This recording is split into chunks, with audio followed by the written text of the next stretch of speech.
I am sitting on the banks of the Okavango River in Nkulivere in Namibia's northeastern Kavango West region.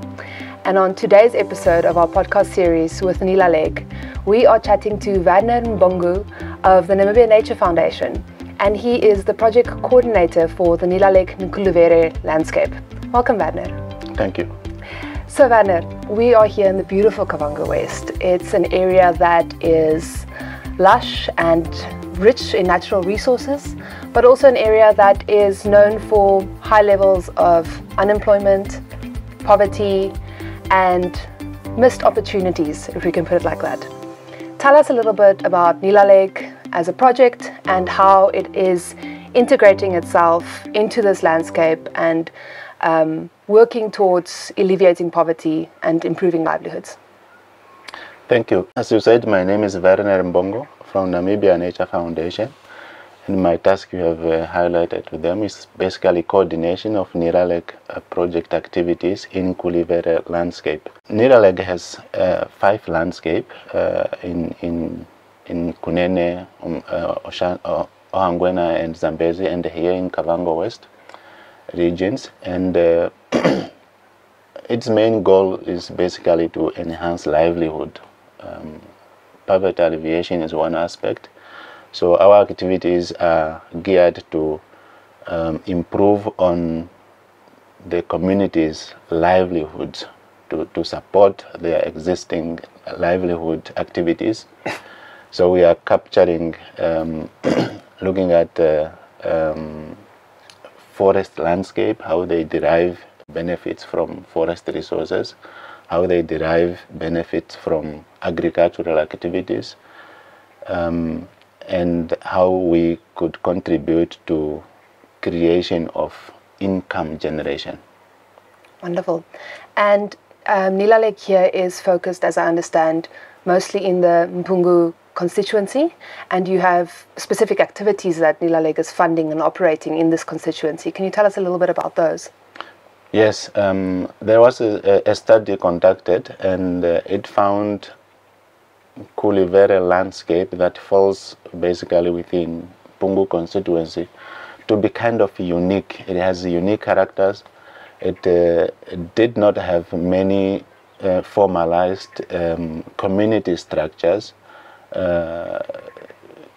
like the community-based organization structures. Besides that, there are CDCs, constituency development committees, and there's of course high level of poverty, as you alluded to. We have several activities that try to contribute to this.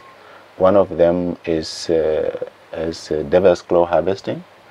I don't have the figures here, what they generated, for example, the previous harvesting year, but it goes beyond say 500,000 Namibian dollars in total, more than that. So it is it's a potential source of income if it is really if the communities are supported correctly and linked to the buyers. So we also have programs to support livestock. So the communities were supported, several farmers were identified and supported with revolving small stock. That means that they were given a number of goats ranging from 7 to 15. And once that farmer has produced maybe double or triple, and he or she feels comfortable, she can then give to the next person. So we have activities related to thatching grass. There is of course, if you sleep in a thatched roof structure, you sleep like a baby, you know, and you are rejuvenated in the morning. So there is a very big market where communities are also trained as to when they can harvest, and not just harvest when the grass has not produced seed for the next season, but they are trained in that, and they are also linked to buyers. So another source of income is manketi. Manketi nuts. At the moment, they have not started processing the Manketi nut into oil production. That would be the next step, I think, which would be a big hit, I think. So there is a lot of Manketi trees, Manketi resources, and I think it holds quite high potential. So we have activities related to conservation agriculture. You know, these societies, if not Namibia at large or in Africa in general, we are farmers in general. In one way or the other, you have a plot somewhere where you grow beans, you grow millet, you grow maize, and so on. So these communities here are, if not 100% reliant on farming or crop production and so forth. So we have supported communities with gardens, and then these gardens are linked to another activity, which is water resources. You know, we have a river in here, but you go inland and you find out that water is one of those scarce resources. So we supported the communities with boreholes and with earth dam to capture rainwater, or to harvest rainwater, that the rain is not just flowing through, but we capture that. And around these boreholes or these earth dams, the intention is that we have community gardens where they produce vegetables and they irrigate, so they are not just waiting or relying on rain-fed. You know, the rain is very, very erratic. If you have your field or your crops and it doesn't rain for 3-4 weeks, you can forget the harvest. So, but with then the supplement of irrigation, you may get through. And all the activities we're talking about now, I feel the common thread there is sustainable natural resource use, right? So how big of an element or level of importance is a sustainability element within the NILALEG project? So sustainability, I'm going to break it down in two aspects. It is one aspect of sustainability of the resources themselves. Say if you take devil's claw harvesting, we take into account that when a harvester goes, they go through a training before they are granted a harvesting permit, and that harvesting, practical harvesting on the ground happens, that takes into account sustainability of that plant. You when you dig out the tuber, you dig some 30 centimeters away from the root, so you don't damage the root, so the plant doesn't actually get damaged. So it stays forever, so to produce for the next, and you harvest from one side, so 30 centimeters away, and you harvest only from that part.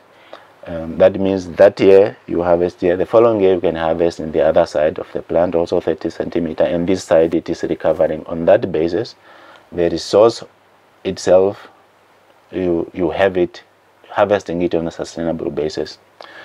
And that goes for almost all the other produce. So we can, as I said, for thatch grass, we have produced manuals as to what time they would harvest when the grass has seeded, so for the next growing season.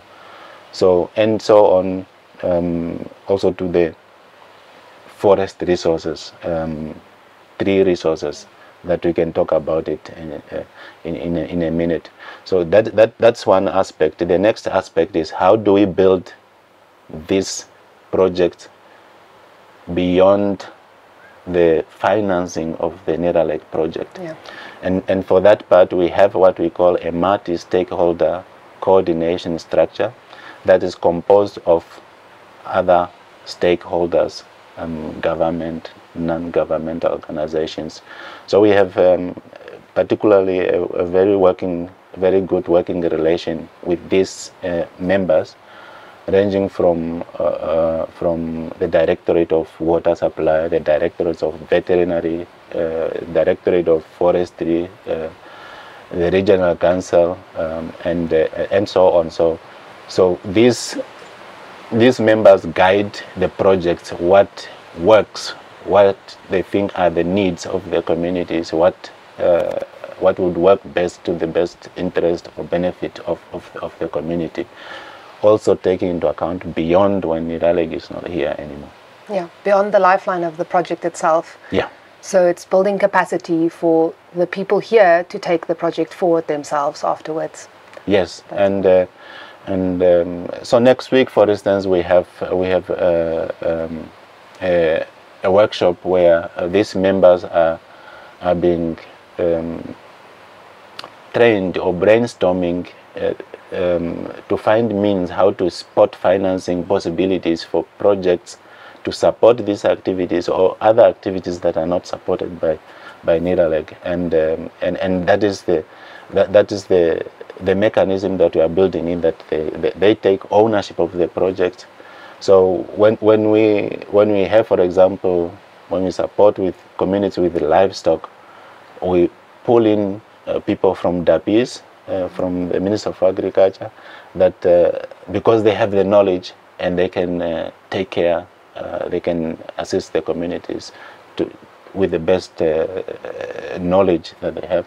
Equally the same when we have earth dams and boreholes, we link directly to the Water Supply Directorate, so they know what to maintain, how to maintain the boreholes, and it is very well fitting into their work plans. Yes, into their existing systems and plans. And what I hear is that you're feeding off of existing infrastructure as well within government and existing expertise to help sustain the project going forward. Yes, exactly. It's a lot of different stakeholders, and yes, we know that people are difficult to work with, right? And in environments such as this, you have multi-levels of governance, so you have everywhere from the regional council, constituencies, and then also traditional authorities. Yes. And I believe that can also sometimes cause some delays. But if everyone is working together at the end of the day towards a common goal, then hopefully it could be successful. What have been some of the, as you would see them, challenges of this landscape? Yes, like you say, where you have ourselves, human beings, we are good to work together, but we have to we bear in mind that we see the same things differently. So and I think when we have that understanding, you get to see things in positive ways. I'm particularly quite optimistic person. So I will give you one example. We have proposed, or there's proposed, a regional forest reserve in Nkulivere landscape. So the ideas are quite very welcome, but we all have, or many of us have a different approach. How do we get that going and what it actually means? We haven't gotten one step that is holding us back, and that is maybe the understanding from the traditional authority. So when we talk forest resources, we have in the NILALEG projects, we have one aspect that we call nature-based enterprises. Yeah. And in Nkulivere landscape here, we have focused, in that aspect, we have focused on carpentry. There is very good sources of wood that can be made use of. There is a need, you can look at schools, you can look at clinics, hospitals, and so forth, to provide furniture, to provide chairs, tables, and so forth, that we can produce and source from the communities here. We have now supported, for example, a construction of that carpentry workshop, and it needs to be fed with forest resources. And our best easiest stop to source that wood is from the region. But also would like to have this forest reserve where they can source this wood.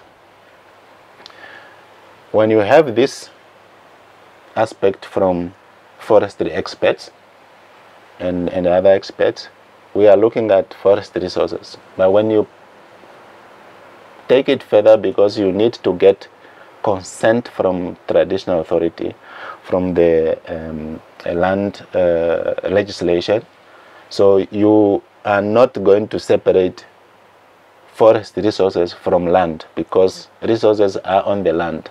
And to get consent for that, you touch the minds of the traditional authority in relation to administration of land, and that distinction maybe is not particularly clear, and that is one of the challenge that we have now. We would need to move beyond that. We would need to clarify that what we are talking about is not land that we want to be granted for the forest activities, but we are talking about the management of forest resources in Nkulivere landscape. So we would set up a management team, management committee set up from the community members within Nkulivere landscape, the traditional authorities, of course, and the regional council. So this, when you have passed that, gotten that consent, we certainly can do a lot more. We can assist the community much more to find sources. How do we add value to the forest resources, be it Manketi, be it Pterocarpus angolensis, be it whatever species that we have, and that requires that part to be acknowledged. So there are much more. For example, there are areas that we can think they are encroached. There are areas that especially say in Omurambas, where usually maybe it's open for grazing and so forth. So rangeland restoration activities, you go out there and restore the land to what we think it has been before. But all these activities, we need to pass that challenge. Yeah. And have everyone get on the same page? We are getting on the same page. I'm hoping to get on the same page in a very near future. Right. So I'm quite positive. We see the agency of this activity to pass that step. Great. So tell me lastly, what are the short, I don't want to say long-term plans, because the project NILALEG ends in 2025, right, at the end of 2025. What are the short to medium-term plans for the Nkulivere landscape within the NILALEG structure? Yeah, like you say, maybe NILALEG is the time frame is running, but we are improving or enhancing livelihood is not you don't achieve it. It's a process. Yes, ongoing. So sustainability, there is no end. So every day is different. From yesterday, today you are in different circumstances, and you would think in long-term basis. As I said, we are currently constructing the carpentry workshop. So it is expected to be completed by June. So we are getting ready. We have that cooperative, the Muchimaume Woodwork Cooperative, that is going to operate in that carpentry workshop. So they are very ready. previous month we had an operational planning workshop. How will they get off once the carpentry workshop is handed over to them? So they would want to hit the ground running. So the workshop was completed in June. In July we are expecting to see some products, chairs, tables. We continue supporting the revolving small stock. The farmers that were supported with this livestock, they have reached a stage where they can hand over. They can hand over part of their animals to the next farmer. So this is happening in the next 2-3 months. So we are basically looking at the modalities. Which farmers are we going to identify? How we are going to identify them, and the process of getting those to the next farmers. And of course, then the engagement with Forest Reserve. We want to really go into details as to assess the resources, what we have, come up with a management plans for different resources and value addition and so forth. We are paying close attention to Mangeti processing. We are continuing with the Devil's Claw harvesting. The communities were trained, at least some of the communities were trained last week, and in the next 3 weeks we hope that we would have trained all the harvesters. It's just a question of then applying for the harvesting permit so they can harvest and engage the buyers. So in a nutshell, in a short term, in a Mangeti nutshell. In a Mangeti nutshell, so exactly. So in 2-3 months' time, in a long-term basis, as I said, we have built in a system sustainability aspect to continue and identify maybe new projects. Wonderful. Well, thank you so much, Werner, for joining me on this windy morning next to the Okavango River under this beautiful tree. You're the forestry expert. What tree are we sitting under? Oh, this one is leadwood. Leadwood. Scombretum imberbe. Yes. It's a very beautiful tree. It has a lot of uses, but it's very hard to chop down. Yes. And hence the leadwood name, right? Yes, exactly. Wonderful. Exactly. Well, thank you so much. I'm so glad that we could have this conversation here, not in an office somewhere. It really makes it special, and has been wonderful to experience firsthand what you are busy with here in Nkulivere landscape. And to see firsthand the benefits that the community and individuals are deriving from the sustainable use of natural resources to improve their livelihoods. Thank you very much. Thank you. And that wraps up our episode with NILALEG and Venture Media here in the Nkulivere landscape in Kavango West, northeastern Namibia. Join us on the next episode, where we will be traveling to another landscape and learning about how the individuals, communities, civil society and government there are collectively expanding and setting up systems in which local people can derive benefits from natural resources in a sustainable manner to improve their livelihoods and eradicate poverty. Goodbye.